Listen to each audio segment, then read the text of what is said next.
భావాలు అందరికీ ఆత్మీయ సలాం. ముక్కలుగా ఉన్నటువంటి ముస్లిం సామాజిక వర్గాన్ని ఒక్కటి చేసి సంపూర్ణ సామాజిక అభివృద్ధి ధ్యేయంగా ముస్లిం ఐక్యవేదిక పనిచేస్తుంది. ఇక ముస్లిం ఐక్యవేదిక పార్టీలకు అతీతంగా ఫిర్కా జమాతులకు అతీతంగా పనిచేస్తుంది. ఎవరికి అనుకూలం కాదు, ఎవరికి వ్యతిరేకం కాదు, మంచికి అనుకూలం, చెడుకు వ్యతిరేకం. ముస్లిం ఐక్యవేదిక ఏ స్టేజీలో ఉన్నా కూడా చెప్పే మాట ఒక్కటే, సమన్యాయం సమధర్మం. ఇక ఈరోజు ఆంధ్రప్రదేశ్ రాష్ట్రంలో ముస్లింలకు జరుగుతున్నటువంటి అన్యాయానికి అడ్డుకట్ట వేయడానికి ఆంధ్రప్రదేశ్ రాష్ట్రంలో ముస్లింలకు ఆయుపట్టుగా ఉన్నటువంటి అంజుమన్ సంస్థకు చెందినటువంటి భూమిని మన రాష్ట్ర ప్రభుత్వం ప్రైవేట్ హబ్ పేరుతో ఇతరులకు కట్టబెట్టడాన్ని తీవ్రంగా వ్యతిరేకిస్తూ ఈరోజు రాష్ట్ర రాజధాని విజయవాడలో ధర్నా చౌక్ వద్ద నిరసన కార్యక్రమానికి పిలుపునిచ్చింది. ఈ కార్యక్రమానికి సహృదయంతో మా ఆహ్వానాన్ని మన్నించి ఇక్కడికి విచ్చేసి ఈ కార్యక్రమానికి ఇంత విజయవంతం చేసినటువంటి ప్రతి రాజకీయ పార్టీ సోదరులకు, ప్రతి ప్రజా సంఘ నాయకుల సోదరులకు, సామాజిక సేవకులకు, కార్యకర్తలకు, మహిళా నాయకులకు, అదేవిధంగా సామాజిక పురప్రముఖులు అందరూ కూడా ప్రతి ఒక్కరికి కూడా హృదయపూర్వకంగా కృతజ్ఞతలు తెలియజేస్తూ, ఏ విధంగా అయితే సామాజిక అభివృద్ధిలో, సామాజిక సమస్యలో మనం అందరూ కూడా చేతులు కలిపి ఈరోజు ఇక్కడికి అడుగులు వేసి వచ్చి ఈ నిరసన గళాన్ని తెలిపామో, భవిష్యత్తులో కూడా మన ఐకమత్యం ఇలాగే కొనసాగి మన చివరి శ్వాస వరకు సామాజిక అభివృద్ధి కోసం మనం అందరూ కూడా కలిసి పనిచేయాలని నేను మీ అందరికీ కూడా వినమ్రపూర్వకంగా విజ్ఞప్తి చేస్తున్నాను. ఇక నాకు ఆరోగ్యం బాగలేదు, నేను కేవలం 3 మాటలు చెప్పి నా మాటను ముగిస్తున్నా. ముఖ్యంగా వివిధ రాజకీయ ఈరోజు ముస్లిం సమాజం ముక్కలుగా ఏర్పడడానికి ప్రధాన కారణం ముస్లిం సమాజం వివిధ రాజకీయ పార్టీలలో, ఫిర్కా జమాతులలో విడిపోయాం. కానీ అందుకే ఈరోజు నష్టపోయాం. ఇకనైనా మనం అందరూ కూడా ఐకమత్యంతో నిలబడదాం, బలపడదాం, గళాన్ని పెంచుదాం, బలాన్ని చూపెడదాం, సామాజిక హక్కులను సాధిద్దాం. ఈరోజు నేను గర్వంగా చెప్తున్నా, ఏ విధంగా పార్టీలలో, ఫిర్కా జమాతులలో ముక్కలైపోయినటువంటి ముస్లిం సామాజిక వర్గం గత 5-6 సంవత్సరాలుగా ఏదైనా సామాజిక సమస్య మీద ఒక వేదిక మీద కనిపిస్తుందంటే అది ముస్లిం ఐక్య వేదిక మీద మాత్రమే అని మాత్రం నేను గర్వంగా చెప్తున్నా.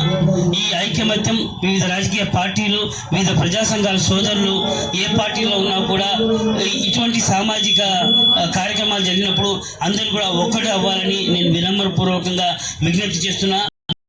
మనలో మనకు విద్వేషాలు లేపి మనము నేను ఈ పార్టీ, నేను ఆ పార్టీ, నేను ఈ ఫిర్కా, నేను ఆ ఫిర్కా, మనం కలవకుండా ఆ నాయకులు ఆ పార్టీలు చేస్తున్నారు. దయచేసి ఇకనైనా మనం అటువంటి సంస్కృతికి స్వస్తి చెప్పి ఇకనైనా సామాజిక అభివృద్ధి కోసం మనం ఏ పార్టీలో ఉన్నా, ఏ ఫిర్కా జమాతులో ఉన్నా మనం అందరూ కూడా ఏ విధంగా ఇక్కడ ఐకమత్యంతో ఒకటయ్యామో ఇదే ఐకమత్యంతో భవిష్యత్తులో మనం అందరూ కూడా చేతులు కలిపి అడుగులు ముందుకు వేయాలని నేను ఆశాభావం వ్యక్తం చేస్తున్నా. మరొక విషయం, దయచేసి మనం ఏ పార్టీలో ఉన్నా, ఏ ఫిర్కా జమాతుల్లో ఉన్నా ఇటువంటి సామాజిక కార్యక్రమం వచ్చినప్పుడు ఇక్కడ మనమందరూ కూడా సామాజిక గళాన్ని వినిపించాలి. కానీ మనం ఒకరి మీద, ఒకరి పార్టీ మీద మరొకరు బురద చల్లుకునే ప్రయత్నం చేయకూడదు. ఎందుకంటే ఇది కావాల్సిందే వారికి. మనం ఈ విధంగా ముక్కలయ్యామంటే అల్లా యొక్క సహాయం రాదు. ఎప్పుడైతే మనము వాస్తవంగా చెప్పాలంటే ఏ పార్టీ కానీ, ఏ నాయకుడు కానీ మనకు సహాయం చేయడు. అల్లాహ్ సుబ్హానహు వ తఆలా తప్ప మనకు సహాయం చేసేవాడు ఈ భూమి మీద ఎవరు లేడు. అల్లాహ్ సహాయం ఈ విధంగా ఎప్పుడైతే మనం అందరూ కూడా ఐకమత్యంతో ఒకటి అవుతామో అప్పుడే అల్లాహ్ సహాయం వస్తుంది. ఇక రెండవ ముఖ్య విషయం, గౌరవ ముఖ్యమంత్రి గారికి నేను మరోసారి స్పష్టంగా చెప్పదలుచుకున్నా, ముస్లిం ఐక్యవేదిక పార్టీలకు అతీతంగా పనిచేస్తుంది. మేము ప్రభుత్వానికి వ్యతిరేకం కాదు, కానీ ప్రభుత్వం మైనార్టీలకు వ్యతిరేకంగా తెచ్చినటువంటి ఈ జీవోకు ఖచ్చితంగా వ్యతిరేకం. కాబట్టి మీరు ముస్లింల పక్షపాతి అని చెప్పి ముస్లింలకు అండగా నిలబడతామని ఇచ్చినటువంటి హామీకి మీరు నిలబడి ఏదైతే అనాలోచితంగా ఐటీ హబ్కు కేటాయిస్తున్నటువంటి అంజుమన్ సంస్థకు చెందినటువంటి ఆ జీవోని వెనక్కి తీసుకొని ముస్లింలకు మేము గత 1 సంవత్సరం క్రితమే మీకు కలిసాం. అందులో ప్రధాన అంశం రాష్ట్ర నలుమూలల 4 ఉర్దూ యూనివర్సిటీలు నెలకొల్పాలా, 1 కర్నూలు నుండి నంద్యాల ప్రాంతంలో, 2 ఇటు తిరుపతి ప్రాంతంలో, 3 రాష్ట్ర రాజధాని విజయవాడ గుంటూరు మార్గ మధ్యంలో, 4 ఉత్తరాంధ్ర వైజాగ్లో 4 ఉర్దూ యూనివర్సిటీలు లేదా యూనివర్సిటీలు రూపకల్పన చేయాలని చెప్పాం. కాబట్టి దాన్ని దృష్టిలో పెట్టుకొని మీరు అంజుమన్ సంస్థకు చెందినటువంటి ఆ భూమిలో ఒక ఏదైతే యూనివర్సిటీ వినమ్రపూర్వకంగా విజ్ఞప్తి చేస్తూ డిమాండ్ కూడా చేస్తున్నా. లేదు, ఒకవేళ ప్రభుత్వం మా డిమాండ్లకు తలకోకుండా మేము ఖచ్చితంగా ముస్లింలకు మోసం చేస్తాం, ఈ ముస్లింల వక్ఫ్ ఆస్తులను ఇతరులకు దారాదత్తం చేస్తామంటే మాత్రం ఖచ్చితంగా నిరసనలకు మేము మాత్రం ముస్లిం ఐక్య వేదిక ఖచ్చితంగా పిలుపునిస్తుందని తెలియజేస్తూ, అదేవిధంగా చివరిగా ముస్లిం సామాజిక వర్గానికి కూడా ఈ వేదిక ద్వారా పిలుపునిస్తున్నా. ఓ ముస్లిం సమాజమా, మేలుకో, నీకు జరుగుతున్నటువంటి అన్యాయాన్ని తెలుసుకో, ఐకమత్యంతో నీ హక్కులను సాధించుకో. అనాదిగా జరుగుతున్నటువంటి ఒకే మాట, తరాలు మారినా ముస్లింల స్వరాలు మారట్లేదు, ప్రభుత్వాలు మారినా ముస్లింల బ్రతుకులు మారట్లేదు. ఎందుకంటే కేవలం మన ఐకమత్య లోపం వల్ల.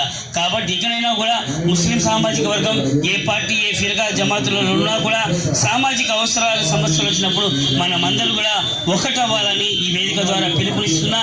ఇక చివరిగా ఏదైతే కేంద్ర ప్రభుత్వం ఏదైతే వక్ఫ్ సవరణ చట్టం తెచ్చిందో ఆ ఉమ్మీద్ పోర్టల్లో రాష్ట్ర వ్యాప్తంగా ఉన్నటువంటి వక్ఫ్ ఆస్తులను రిజిస్ట్రేషన్ చేసుకొని నమోదు చేసుకోవడానికి ఏదైతే డిసెంబర్ 15 వరకు కాల పరిమితి ముగిసింది.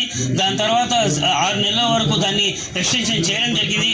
కానీ విశ్వసనీయ సమాచారం ప్రకారం ఇంకా ఆంధ్రప్రదేశ్లోని చాలా వక్ఫ్ ఆస్తులు ఇంకా ఉమ్మీద్ పోర్టల్లో రిజిస్టర్ కాలేదనేసి వినికిడి.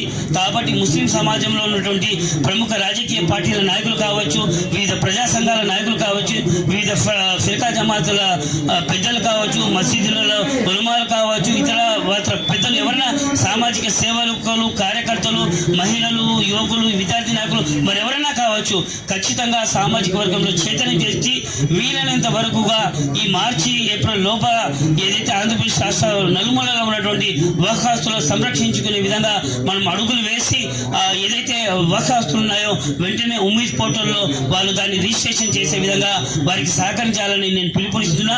అదేవిధంగా రాష్ట్ర వ్యాప్తంగా ఏ జిల్లాలో అయినా కానీ ఏ నియోజకవర్గంలో అయినా కానీ సమస్యాత్మకమైనటువంటి ఏదైనా వక్ఫ్ ఆస్తులు ఉంటే వాటిని వెంటనే ముస్లిం ఐక్య వేదిక దృష్టికి మీరు తీసుకొని వస్తే ఖచ్చితంగా ఆ సమస్యాత్మకమైనటువంటి సమస్యల మీద, భూముల మీద ముస్లిం ఐక్య వేదిక స్పందించి ఒక ప్రణాళికను రచించి అది ప్రభుత్వం దృష్టికి తీసుకుని వెళ్ళి అటు సామాజిక వర్గానికి న్యాయం చేకూర్చే విధంగా ఖచ్చితంగా ముస్లిం ఐక్య వేదిక దీనికి కృషి చేస్తుందని మీ అందరికీ కూడా తెలియజేస్తూ, అలసత్వానికి తావు ఇవ్వకుండా ముస్లిం సమాజం మేలుకొని వెంటనే ఏదైతే వక్ఫ్ ఆస్తులు ఉన్నాయో రాష్ట్ర వ్యాప్తంగా వాటిని కాపాడుకునే ప్రయత్నం చేయాలని, దీనికి సామాజిక ప్రముఖులు వాళ్ళందరికీ కూడా సహకరించాలని, అదేవిధంగా చివరిగా రాష్ట్ర వక్ఫ్ బోర్డు కూడా రాష్ట్ర వ్యాప్తంగా ఉన్నటువంటి వక్ఫ్ ఆస్తులను సంరక్షించడానికి ప్రత్యేక కమిటీని నియమించాలని, అదేవిధంగా రాష్ట్ర వ్యాప్తంగా ఉన్నటువంటి వక్ఫ్ ఆస్తులను రీసర్వే చేసి ఉన్నటువంటి ఆస్తులను పర్యవేక్షించి వక్ఫ్ ఆస్తులకు ప్రహరీ గోడలను నిర్మించాలా, ఏదైతే వక్ఫ్ ఆస్తులకు ప్రాపర్ డాక్యుమెంట్స్ లేవో వాటికి సంబంధిత కలెక్టర్లు, ఎంఆర్ఓల ద్వారా వారికి డాక్యుమెంట్లు అందజేయాలా, అదేవిధంగా ఏదైతే వక్ఫ్ ఆస్తులు ఇతరులకు ఇచ్చారో వాటిని రద్దుపరిచి ఉన్న వక్ఫ్ ఆస్తులకు ఆదాయ మార్గాలు సృష్టించి నిరుపేద ముస్లిం సామాజిక వర్గానికి ఉపయోగపడే విధంగా వక్ఫ్ బోర్డు కానీ ప్రభుత్వం కానీ పనిచేయాలని నేను వినమ్రపూర్వకంగా విజ్ఞప్తి చేస్తూ ఈ కార్యక్రమానికి ఈ అవకాశం ఇచ్చిన మీ అందరికీ కూడా హృదయపూర్వక కృతజ్ఞతలు తెలియజేస్తూ, ఇంత మంచి కార్యక్రమానికి ముస్లిం ఐక్య వేదిక మీద నాటి నుండి నేటి వరకు అపారమైనటువంటి నమ్మకంతో మాకు ఈ కార్యక్రమానికి పర్మిషన్ ఇచ్చినటువంటి పోలీస్ శాఖ వారికి, అదేవిధంగా నాటి నుండి నేటి వరకు కూడా మా గళంలో బలంగా మారేటువంటి ఎలక్ట్రానిక్ అండ్ ప్రింట్ మీడియా సోదరులకి పేరు పేరున హృదయపూర్వక కృతజ్ఞతలు ముస్లిం ఐక్య వేదిక ద్వారా తెలియజేస్తున్నా. జై జవాన్ జై కిసాన్, మేరా భారత్ మహాన్. मुस्लिम ऐक्य वेदिका खिदमत में खुदा मिलता है. अल्लाह अकबर.